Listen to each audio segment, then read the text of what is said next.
Quand je parle aux gens qui ont commencé mon programme pour avoir le futur qu'ils souhaitent, ils finissent souvent par le mettre de côté.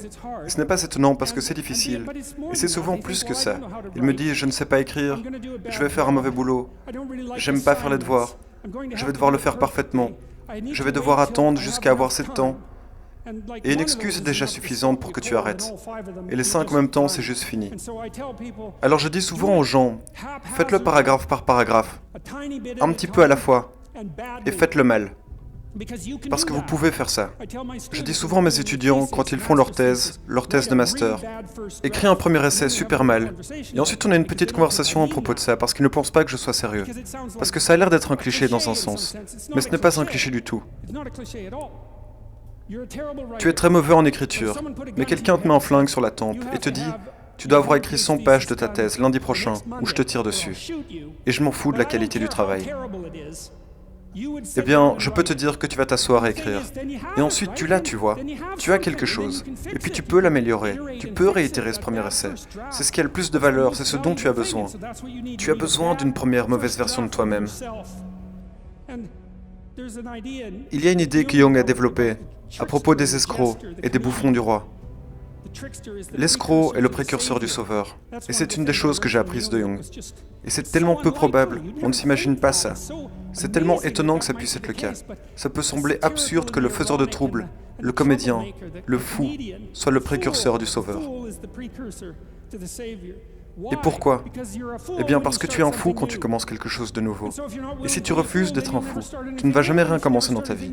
Et si tu ne commences rien, tu ne vas jamais évoluer. Alors la volonté de devenir un fou est le précurseur de la transformation. C'est comme l'humilité. Alors si tu veux écrire ta destinée, tu peux commencer par un mauvais travail. Mais tu vas devenir plus malin en avançant. Et c'est ça le secret. Peut-être que l'étoile que Geppetto voulait était la mauvaise étoile.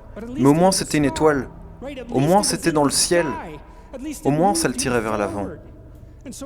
Alors, dans la vie, quand quelque chose t'attrape et te remplit d'intérêt, tu te demandes si c'est ce que tu devrais faire. Et la réponse c'est « si pas ça, au moins fais quelque chose ». Et si c'est une erreur? C'est une erreur, sois-en sûr. Mais qu'est-ce que tu en sais? Tu vas trébucher. Mais voici ce qui va arriver. Tu vas bouger dans cette direction. Tu ne vas pas rester à stagner, tu ne vas pas rester immobile.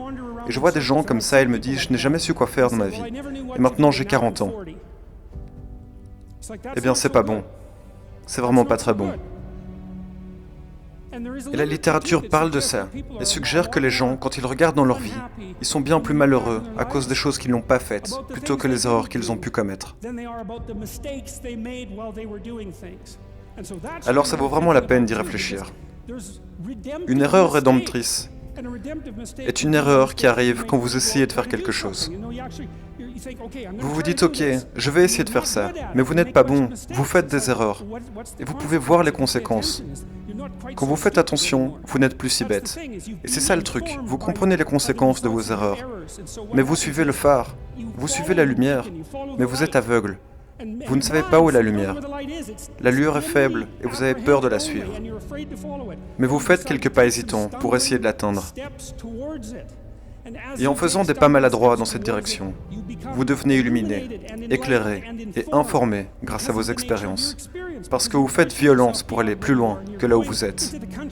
Vous entrez dans un pays dans lequel vous n'avez jamais été et vous apprenez des choses. Et vous commencez à voir que les étoiles bougent. Et vous faites 10 pas dans la direction d'une de ces étoiles. Et vous vous dites non, ce n'est pas ça, ce n'est pas ce que je cherche. Alors vous cherchez ailleurs, vous vous réorientez. Et c'est ce qui arrive, c'est que vous continuez en changeant. Ce qui vous tire vers l'avant bouge. C'est comme Dieu dans le désert en Égypte. Le phare de lumière que tu vois bouge. Et ce n'est pas quelque chose de permanent. Mais tu continues d'avancer, même s'il bouge. C'est ce qui te guide vers l'avant.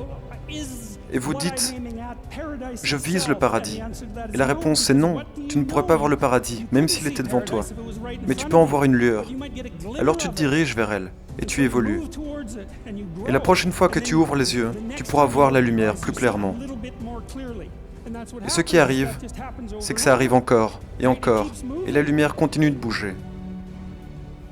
Et ce qui est cool, c'est que même si tu zigzags, chaque zig et chaque zag est une catastrophe. car tu te prends un mur et tu meurs un petit peu. Et puis à chaque tournant, tu te relèves, comme la transformation du phénix. Et c'est douloureux. Mais même si tu as voyagé 20 km sur cette route, et que tu as avancé que 3 km en avant, au moins tu as fait 3 km en avant, plutôt que de tomber en arrière. Et ça aussi, c'est important. Si tu bouges pas, tu tombes en arrière, parce que tu ne peux pas rester immobile. Parce que le monde avance et s'éloigne. Et si tu restes immobile, il n'y a pas de stagnation, il n'y a que du recul. Et si tu n'avances pas en avant, tu recules. Et c'est ce qui est sous-entendu dans les principes de Matthieu. On donnera à celui qui a, mais à celui qui n'a pas, on ôtera même ce qu'il a. C'est un avertissement. Ne restez pas au même endroit. Et quand vous zigzaguerez, peut-être que le cataclysme de chaque transformation commencera. Et vous n'aurez plus à mourir pour chaque erreur.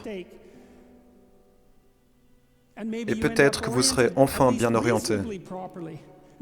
Et si vous êtes raisonnable, ce sera votre aventure. Et ça peut être bien pire que ça. Peut-être que vous devrez reculer, mais ça n'a pas d'importance. Parce que tant que vous trébuchez en avant, vous vous illuminez et vous vous informez. Et peut-être que c'est parce que le monde est fait d'informations. Et si vous les rencontrez et jonglez avec, ça vous informe. Et vous devenez informé. Et vous êtes en formation. Et puis vous serez prêt.